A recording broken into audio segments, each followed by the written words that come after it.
বৌমা তোমার রান্না হয়েছে? জানি কি সব করছে। এই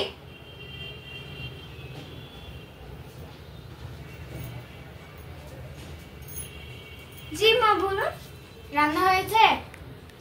একটু করে ওয়েট করতে হবে, এখনো হয়নি। আচ্ছা ঠিক আছে। আমার তোমার রান্না হতে হতে আমি তো অনেকক্ষণ ওয়েট করতে হবে আমার থেকে। আমার পেটে ইঁদুর আছে, তাড়াতাড়ি রান্না করো যাও। আচ্ছা আচ্ছা আনছি।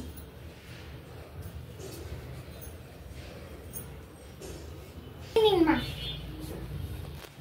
ভাত হয়নি নাকি? না, একটু ওয়েট করতে হবে, আপাতত এগুলো খেয়ে নি। মুড়িটা আজকে এরকম কেন লাগছে? কি দিয়েছো? এখানে আপনার পেটে ইঁদুর দৌড়াচ্ছিল যে, তাই এখানে ইঁদুরের বিষ দিয়ে দিচ্ছি। ইঁদুরের বিষ? ইঁদুরের সাথে সাথে আমিও মরে যাব। হায় আল্লাহ, এটা কি করলাম আমি? আমি তো ইঁদুরের বিষ আপনার পেটে ইঁদুর দৌড়াচ্ছিল যে, তাই এনে দিয়েছি। হায় হায়, কি করব? আমার মাথা ঘুরাচ্ছে। এবার আমি কি করি? আল্লাহ বাঁচাও। ওঠে